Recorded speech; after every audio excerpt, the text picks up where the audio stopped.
Perkenalkan, nama saya Ferdinand Yuas.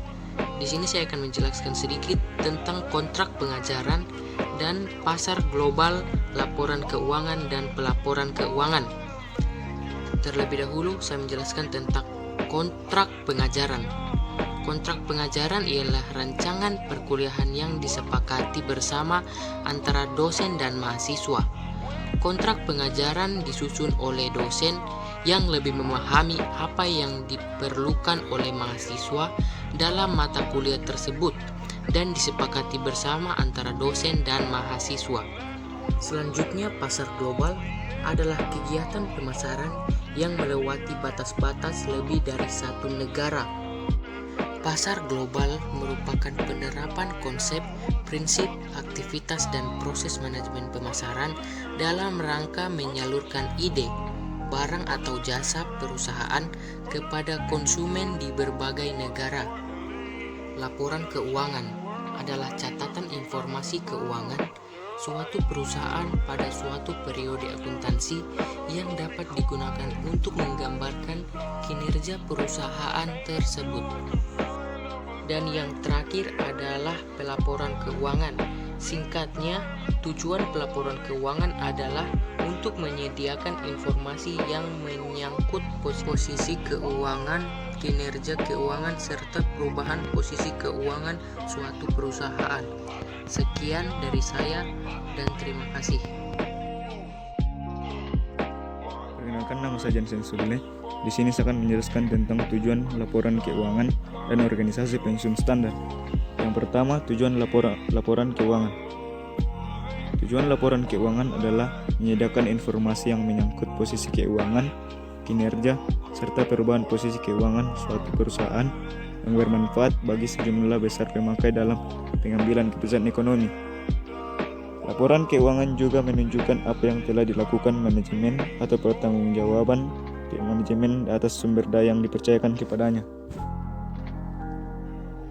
Laporan keuangan yang lengkap biasanya meliputi neraca, laporan laba rugi, laporan perubahan posisi keuangan, atau yang dapat disajikan dalam berbagai cara, misalkan sebagai laporan arus kas atau laporan arus dana. Catatan dan laporan lain seperti materi penjelasan yang merupakan bagian integral dari laporan keuangan. Yang kedua, organisasi penyusun standar.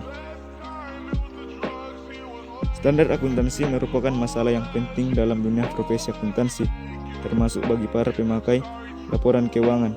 Karena itu, mekanisme pembentukan standar akuntansi haruslah diatur sedemikian rupa sehingga dapat memberikan kepuasan bagi semua pihak yang berkepentingan terhadap laporan keuangan.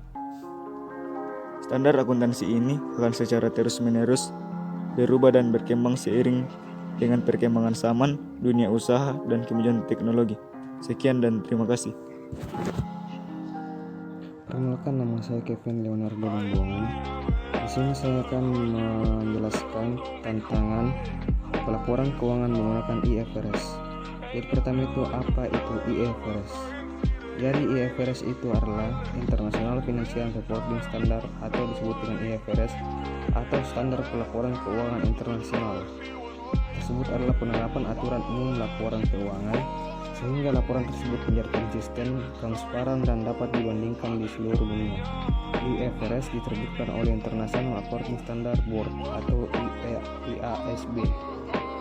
Dan selanjutnya adalah tujuan IFRS, memastikan bahwa laporan keuangan income perusahaan untuk periode-periode yang dimasukkan dalam laporan keuangan tahunan mengandung informasi yang berkualitas tinggi. Selanjutnya adalah tantangan pelaporan keuangan menggunakan IFRS.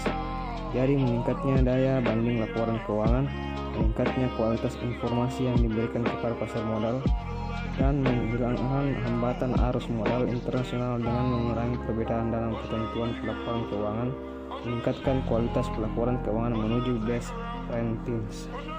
Sekian dari saya dan terima kasih. Perkenalkan, nama saya Septian.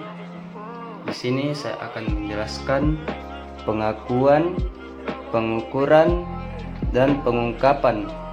Yang pertama, pengakuan dalam akuntansi adalah Proses penetapan terpenuhinya kriteria pencatatan kejadian atau peristiwa dalam catatan akuntansi, sehingga akan menjadi bagian yang melengkapi unsur aset, kewajiban, ekuitas dana, pendapatan, dan belanja. Kedua, pengukuran. Pengukuran adalah proses penetapan nilai uang untuk mengakui dan memasukkan setiap pos dalam laporan keuangan. Pengukuran pos-pos dalam laporan keuangan. 3. Pengungkapan. Laporan keuangan yang menyajikan informasi lengkap yang dibutuhkan oleh pengguna.